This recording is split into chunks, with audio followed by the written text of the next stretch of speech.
እግዚአብሔር አምላኸይ ምስጋና ክብሪ ዕቤት ስግደት ንስምካ ይኹን። እግዚአብሔር አምላኸይ ስኻሰና ኢኻ ምሕረትካ ንዘለዓለም ይነብር። ቅዱስ ኣቦ መንፈስካ ክድግፈኒ ግላኻ ኣብ ቅድሜኻ ደው ኢሉ ኣሎ። ተትግፈኒ ተትሕግዘኒ ኣቐዲመ መስግነካ እትፈትዎ ወድኻ ብስም ኢየሱስ ኣሜን። እዚ ወንጌል ሰላም መላዕለም ኣገልግሎት ወንጌል ሰላም ወንጌል ብስራት እዩ። የማን ጸጋም ንነይ ዘይብል ፍርዕ ላማ ዝሓዘ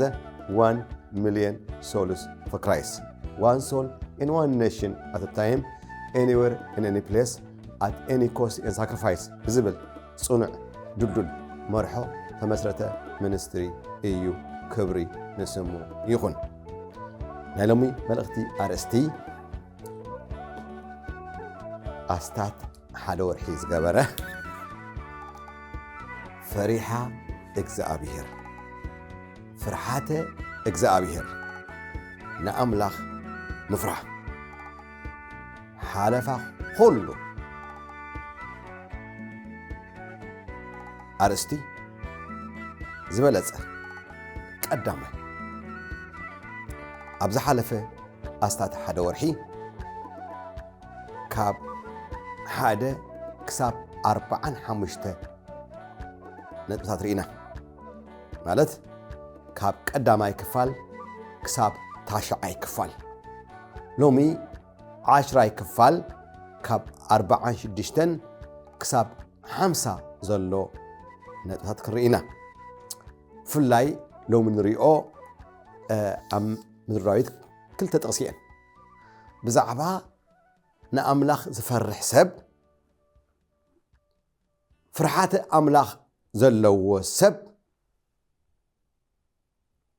ዕጫ ናይቲ ሰብ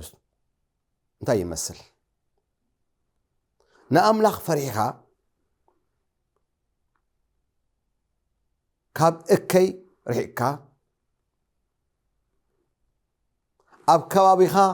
ኣብ ስራሕ ኾነ ኣብ ቤት ትምህርቲ ኣብ ዕዳጋ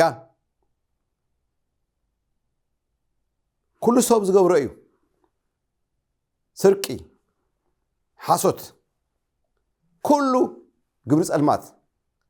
ሓቢርካ ትሓብር ከለኻ ግናኸ እቲ ንኣምላኽ ዝፈርሕ ግና ምስ ዝናይ ጸልማት ግብሪ እከይ ኢደይ ኣየቱን እየ ኣብዚ የሓብርን እየ ኢሉ ከም በዓል ዳንኤል ከም ዮሴፍ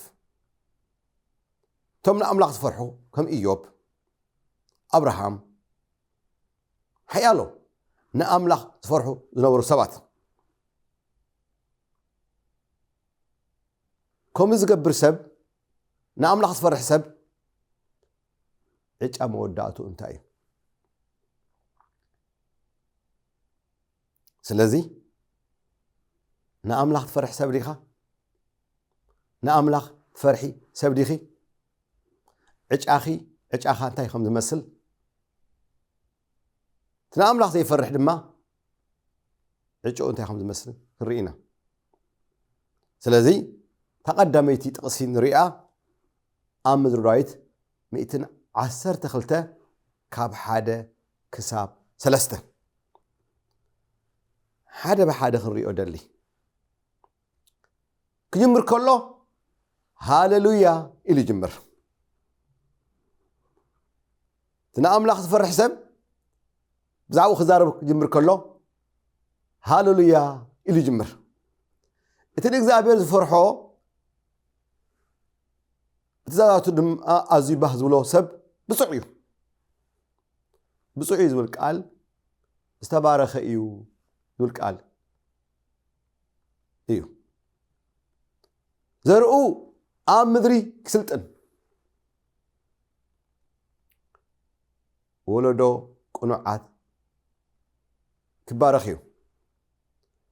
ሃብትን ጽጋብን ኣበይቱ እዩ ጽድቁ እውን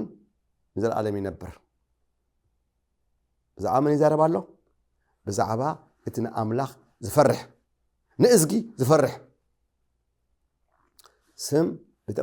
ቤተ እምነት ክርስትና ካብ ዘይግድስ ንኣምላኽ ዝፈርሕ ሰብ ኣብ ኩሉ ቤተ እምነት ክርስትና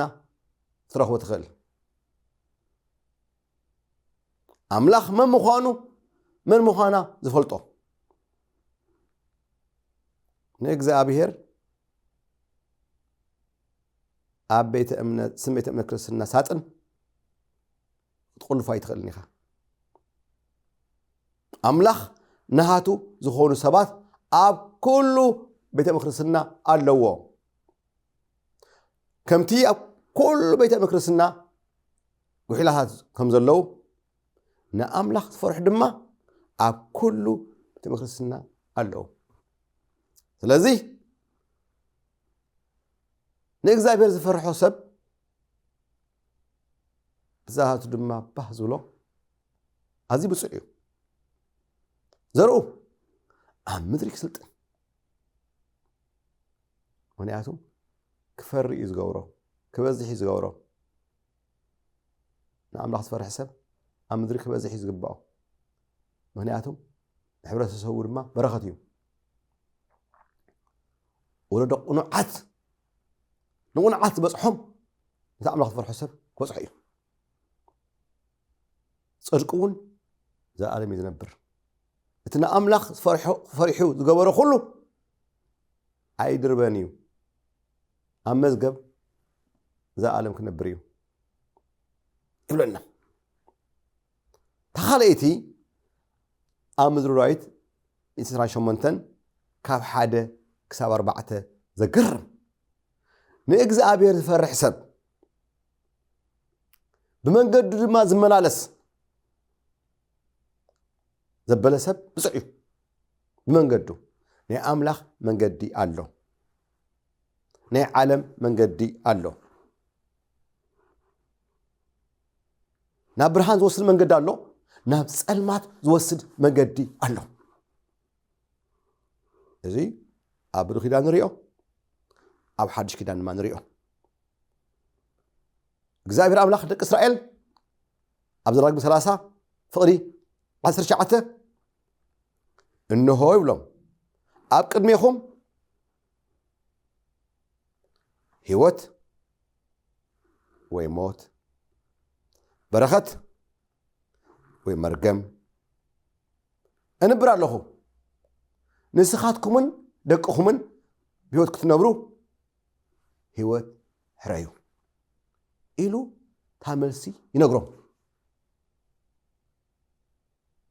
ብዘካ መጽሓፍ ቅዱስ ብዘካ ኣምላኽና ታመልሲ ነግረካ ካልእ የለን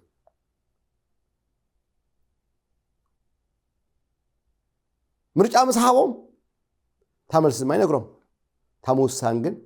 ናይ ነፍሲ ወከፍ ሓላፍነት እያ ጎይታ የሱስን ከም ኣይገይርዋ ኣብ ወንጌል ማቴዎስ ምዕራፍ 7 ፍቕዲ 13-14 ገፋሕ መንገዲ ኣላ ኢሉ ናብ ጥፍኣት ትወስድ ሓያሎ ሰባት ብኣይኸዱ ግናኸ ካልእ ፀባብ መንገዲ ኣላ ንሳ ናብ ህይወታ ትመርሕ ብተፀባብ እተው ኢሉ ታመልሲ ሕጂ እውን ክሕብረና ከሎ ታምውሳን ናይ ነፍሲ ወከፍ ሓላፍነት ስለዚ ንኣምላኽ ዝፈርሕ ሰብ ምስ በለ ብመንገዱ ዝመላለስ ብብርሃን ዝመላለስ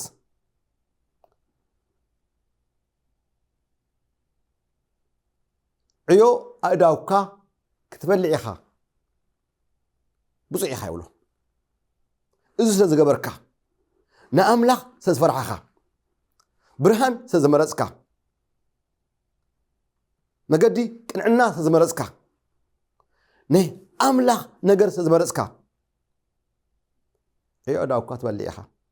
ብፁዕ ኢኻ ዘይተማሃረ ፋራ ይኾንካን ከምቶም ገለ ሰባት ዝብልዎ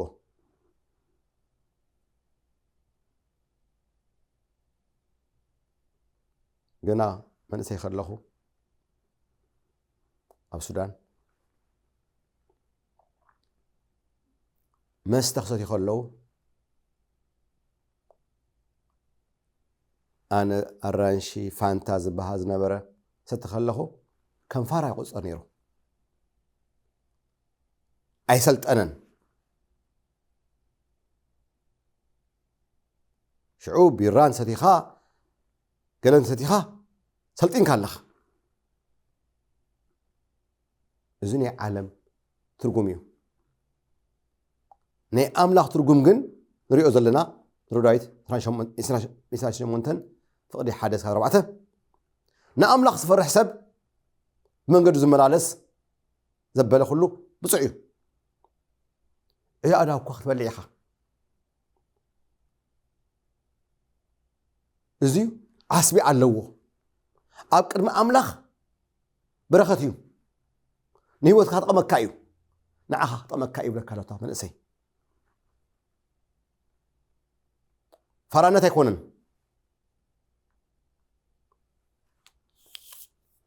ሓለፋ ኩሉ ጥበብን ፍልጠትን ምስተውዓልን ህይወትን እዩ ናይ ጥበብን ፍልጠትን ቀዳምነት ስራዕ ፍርሓተ እግዚአብሔር ፈሪሓ እግዚአብሔር እዚ የብሉ ባችለር ማስተር ፒኤችዲ ወላ ሓንቲ ጓሓፍ እዩ ከንቱ እዩ ምክንያቱ ናይቲ ዲግሪ ጥበብን ምስተውዓልን ክህልወካ ዝኽእል ንኣምላኽ ትፈርሖ ከለኻ እሱ ሒዝካ ኢኻ ከመይ ጌርካ ፅቡቕ ውሳነ ክትውስን ዝሕግዘካ ንምንታይ ንኣምላኽ ዝፈርሕ ሰብ ፍርሃተ ኣምላኽ ፍርሃተ እግዚአብሔር ንቐፅል ድሓን እውን ክትረክብ ኢኻ ፍጻሜኻ ጽቡቕ እዩ ናብ መንገዲ ኣምላኽ ተቐንዕ ኣለኻ ንየማን ትኸዳ ኣለኻ መገዲ ብርሃን ትኸይድ ኣለኻ ንኣምላኽ ስለ ትፈርሕ ድሓን እውን ክትኸውን ኢኻ ድሓን ክትረክብ ኢኻ ንኣምላኽ ፈሪሑ ፍጻሚኡ ኣብ ሕማቕ ዝወደቕ የለን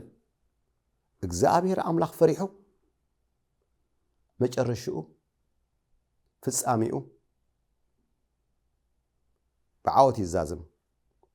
ምክንያቱም ነቲ ልዑል ፈሪሑ ነቲ ኩሉ ዝኽእል ነብስን ስጋን ኢሉ ጌታ ኢየሱስ ናብ ሲኦል ክድርበያ ዝኽእል ንዑ ፍርሕዎ እሱ እዩ እቲ ኣዝዩ ክብ ዝበለ ብኩሉ ሸነኽ ስልጣን ብሓይሊ ፍልጠት እግዚአብሔር ጎይታ ሰራዊት ስሙ ንሱ እዩ ስለዚ ንቐፅል ሰበይትኻ ኣብ ውሽጢ ቤትካ ከም ፍራይት ወይኒ ትኸውን እያ ሪኢኹምዎ ዶ ንኣምላኽ ዝፈርሕ ሰብ ንኣምላኽ ትፈርሕ ሰበይቲ እንታይ ትኾን ኣላ ኣብ ቤትካ ከም ፍራይት ወይኒ እቲ ወይኒ ዝብል ኣባና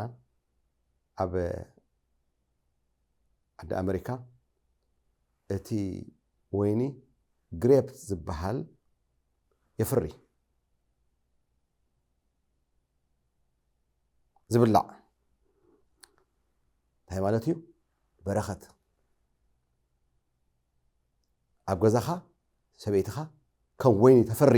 በረኸት ትኸውን እያ ኣይወድአን ቀፂሉ ውሉድካ ኣብ ዙርያ መኣዳኻ ከም ተኽሊ ኣውሊዕ ክኾኑ እዮም ተኽሊ ኣውሊዕ ጠንካራ ነዊሕ ዓመት ክጸንሕ ዝኽእል ካብ ሓደ ወለዶ ናብ ካሊእ ወለዶ ዝኸይድ ጠንካራ ዝኾነ እንጨቲ ወይ ኦም ስለዚ እንሆ ንእግዚአብሔር ዝፈርሕ ሰብ ከምዚ ኢሉ ክባረኽ እዩ ካብ ዝዓቢ እንታይ ኣሎ ካብ ዝበልፅ እንታይ ኣሎ ነዚ እዩ ኣብ ምሳሌ 3:7-8 በዓለይ ፈልጥ ኣይትበል ንኣምላኽ ፍርሓዮ እዚዩ ንሕምብርትኻ ፈውሲ ንዕፅምትኻ ድማ ኣንጉዕ ክኸውን ኮነልካ እዩ ሕምብርቲ ማእኸላይ ናይ ሰውነትና ትርከብ ማእኸላይ ሴንተር ስለዚ ቀንዲ ንኩሉ ኣካላትና ጽልዋ ክገብረሉ ዝኽእል ፍርሃተ እግዚአብሔር ኣንጉዕ እግርኻ ዕፅፍ ዝርግሕ ኢድካ ዕፅፍ ዝርግሕ ክብል ትወፅእ ተኣቱ ክገብረካ ዝኽእል ፍርሃተ እግዚአብሔር ነዚ እዩ ምሉእ መዓልቲ ንኣምላኽ ፍርሓዮ ዝብለና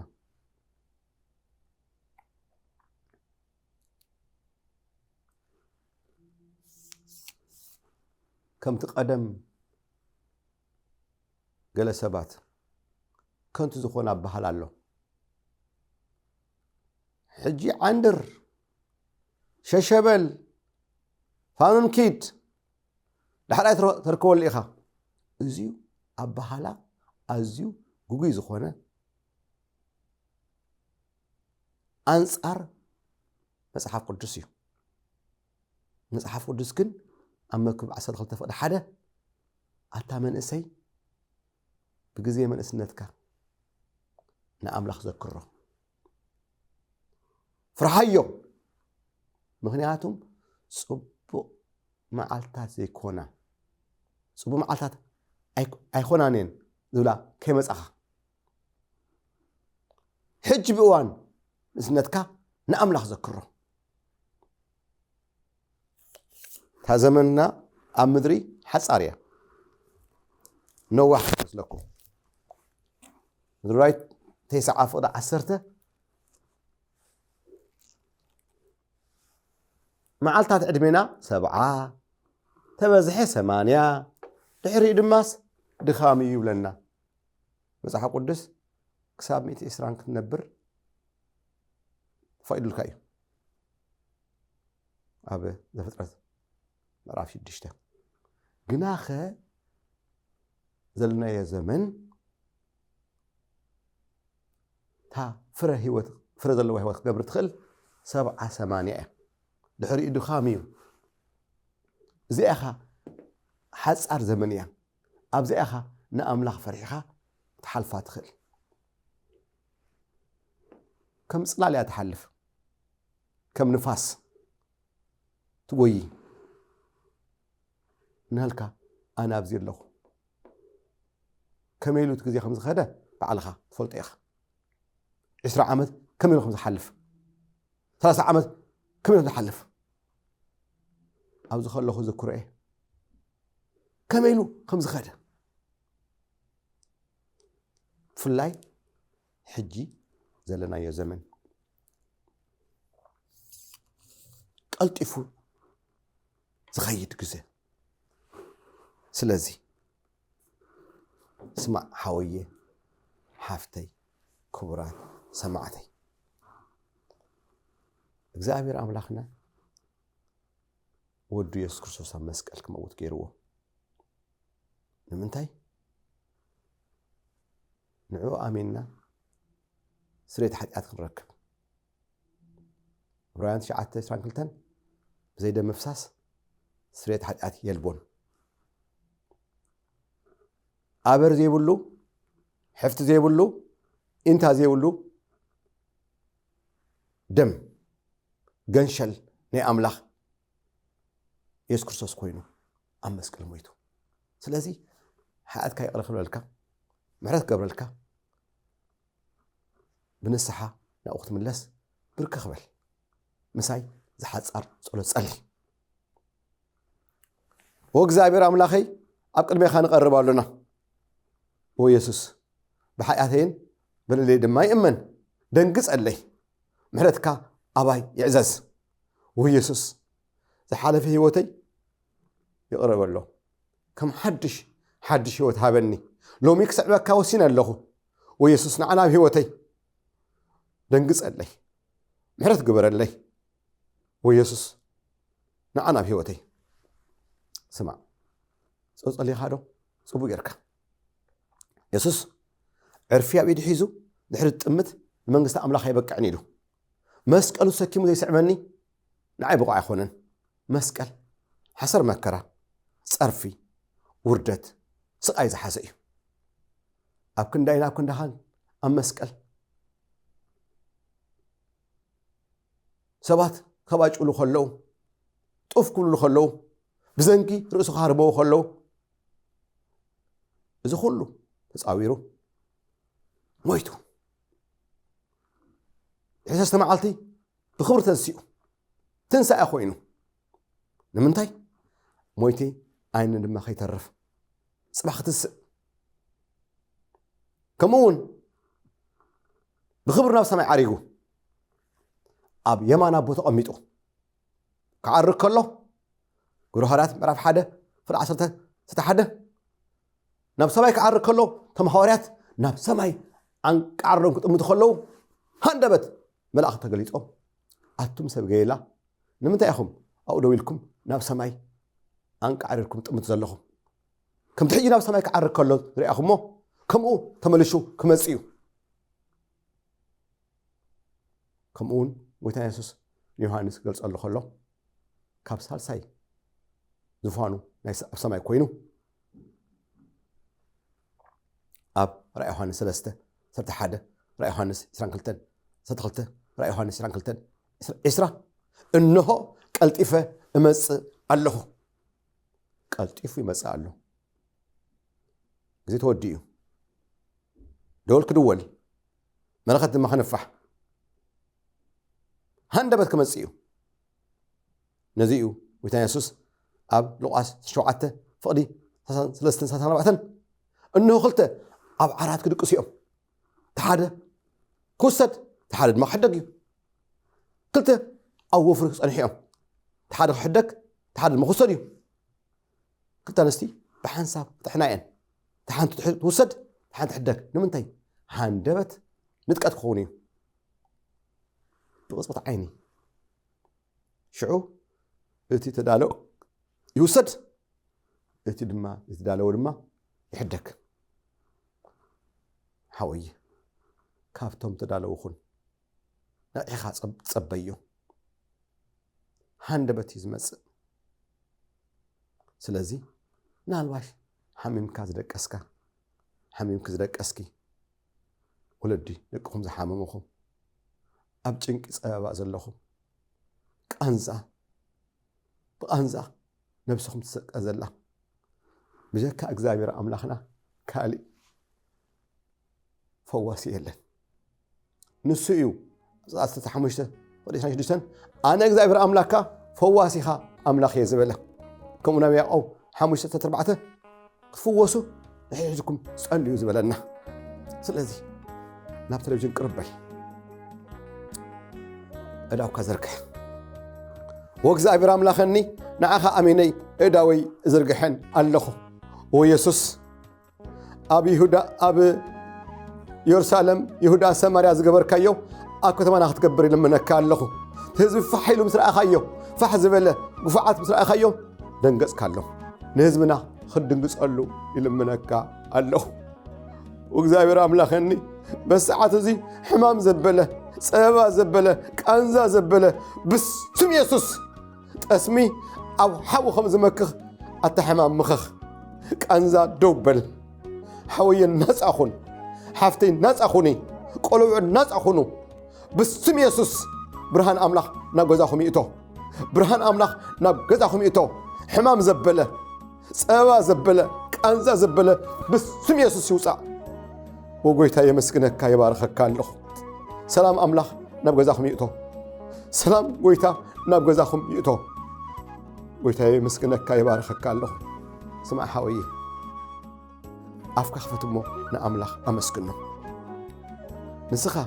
ሓንቲ ስጉምቲ ትወስድ ከለኻ ንሱ 7 ስጉምቲ ይወስድ ንምንታይ ሰናይ ጥዑም ኣምላኽ ስለ ዝኾነ ከመይ ንፈልጦ ኣግብረ ሐዋርያት ምዕራፍ 18 ጎይታ ኢየሱስ ኣምላኽ ምስኡ ኮይኑ ካብ ሓደ ቦታ ናብ ሓደ ቦታ እናዘዋወረ ጽቡቕ እናገበረ ዝሓመም እናፈወሰ ከምኡ እውን ኣጋንንት ዝሓዞም ናፃ እናውፅአ ንምንታይ ንሱ ትማሊ ሎሚ ዘለዓለም ንሱ እዩ ኣይተለወጠን ይብለና ዕብራውያን 13:8 ስለዚ ባህ ይበልኪ ኢየሱስ ክርስቶስ ሕያው እዩ ሞት ኣይተረፈን ሎሚ እውን ኣብ ዘመንና ይሰርሕ ይዓይ ምን ኣሎ ዶ ክብሎ ዝኽእል እሞ ሎሚ ኣብዛዝም ኣለኹ ቀጻላይ ምፍራሕ ኣምላኽ ፈሪሃ እግዚአብሔር ፍርሃት እግዚአብሔር ዝብል መበል 11 ክፋልካ ንራኸብ ደሓንኩን ባባይ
مسكري